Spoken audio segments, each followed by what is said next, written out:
यहाँ उपस्थित सभी काव्य प्रेमियों का महाकवि सम्मेलन इलाहाबाद में हार्दिक स्वागत है। मंच पर विराजमान परम सम्मानीय व हिंदी के महाकवि सूर्यकांत त्रिपाठी निराला, जयशंकर प्रसाद, हिंदी की कवयित्री महादेवी वर्मा जी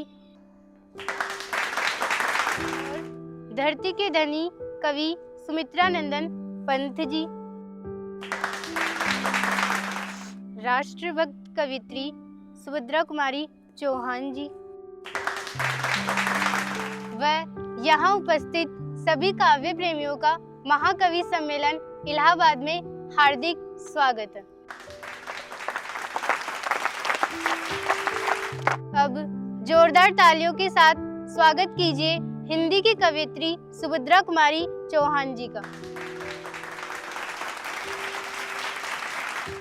मैं सुभद्रा कुमारी चौहान आप सभी के सामने एक कविता प्रस्तुत कर रही हूँ।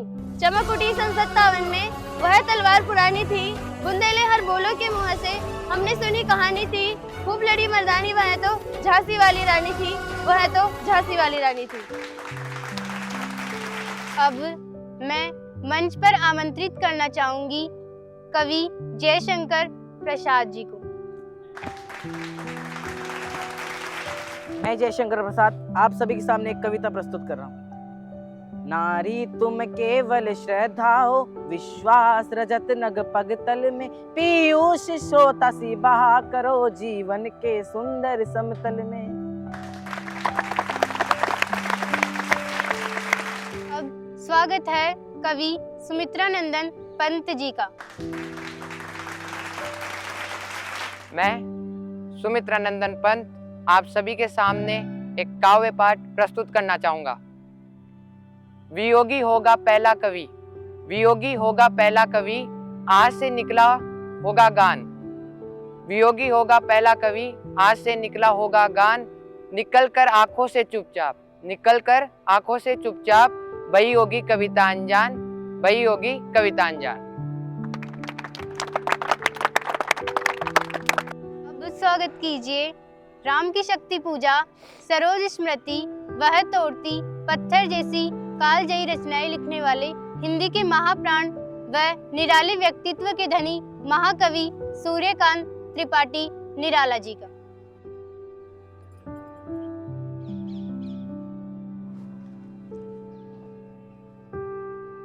मैं सूर्यकांत त्रिपाठी निराला सभी कवि बंधुओं और समस्त काव्य प्रेमियों को मेरा नमस्कार।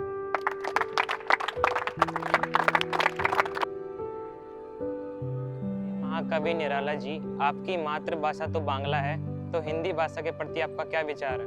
श्रीमान, जैसे बांग्ला मेरी मातृभाषा है वैसे ही हिंदी भी मेरी मातृभाषा है। मैं हिंदी और बांग्ला में कोई भेद नहीं समझता। हे महाकवि निराला जी, आप महादेवी वर्मा जी को किस रूप में देखते हैं? महादेवी वर्मा तो मेरी बड़ी बहन तुल्य और मेरी मार्गदर्शिका भी। एक बार की बात है,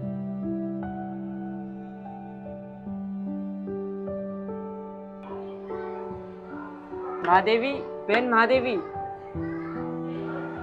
निराला, क्या हुआ भैया? महादेवी, मुझे तुरंत ही 11 रुपए दीजिए। 11 रुपए? लेकिन क्यों भैया? देखिए ना महादेवी, आज रक्षाबंधन है और तुम्हारे इस फक्कड़ भाई के पास तुम्हें देने के लिए कुछ भी नहीं है। तुम भी ना भैया। मेरे साहित्यिक जीवन में महादेवी वर्मा का अहम योगदान है। हे महाकवि निराला जी, आज आप कौन सा कविता पाठ करेंगे? वह आता दो टूक कलेजे के करता, पछताता पथ पर आता। पेट पीठ दोनों मिलकर है एक, चल रहा लकुटिया टेक। मुट्ठी भर दाने को अपनी भूख मिटाने को, मुंह फटी पुरानी झोली का फैलाता। वाह वाह वाह वाह। पछताता दो टूक कलेजे के करता। हे महाकवि निराला, आपको हिंदी भाषा में कविता लिखने की प्रेरणा कहाँ से मिली? मुझे हिंदी भाषा में कविता लिखने की प्रेरणा मेरी धर्मपत्नी मनोहरा से मिली है। मनोहरा के भजनों की छाप आज भी मेरे मन में है। श्री रामचंद्र कृपालु भज मन हरण भव भय दारुणम, नव कंज लोचन कंज मुख कर कंज पद कंजारुणम, श्री रामचंद्र कृपालु भज मन हरण भव भय दारुणम। श्री राम श्री राम। निराला जी सचमुच निराले व्यक्तित्व के धनी हैं। एक बार जब किसी भिक्षुक ने उनसे कहा, सुनो सुनो बेटा, कुछ दे दो बेटा, 2 दिन से कुछ नहीं खाया, बहुत भूख लगी है बेटा। ये लो माई, अब कितने दिन भीख नहीं मांगोगी? है मैं 3 दिन भीख नहीं मांगूंगी बेटा। क्या कहा? 3 दिन? हाँ 3 दिन बेटा। अगर मैं आपको 100 रुपए दूं तो? क्या कहा? 100 रुपए दोगे? आप 100 नहीं, ये 1000 रुपए रखो, मुझे आज ही मिले हैं। 1000 रुपए? अब तो मैं जीवन भर भीख नहीं मांगूंगी बेटा। खुश रहो, तुम सच में निराले हो बेटा। तुम मुझे बेटा कहती हो तो तुम मेरी माँ हुई। हे माई, आज के बाद कभी भीख न मांग। खुश रहो बेटा, भगवान तुम्हारा भला करे। तो उन्होंने कहा कि आपने मुझे बेटा कहा तो आप मेरी माँ हुई। हे माई, आज के बाद कभी भीख न मांगना। तो ऐसे थे सूर्यकांत त्रिपाठी निराला जी। आज का यह कवि सम्मेलन महाकवि सूर्यकांत त्रिपाठी निराला जी को समर्पित है। हे निराला जी, आप हमेशा अमर रहेंगे।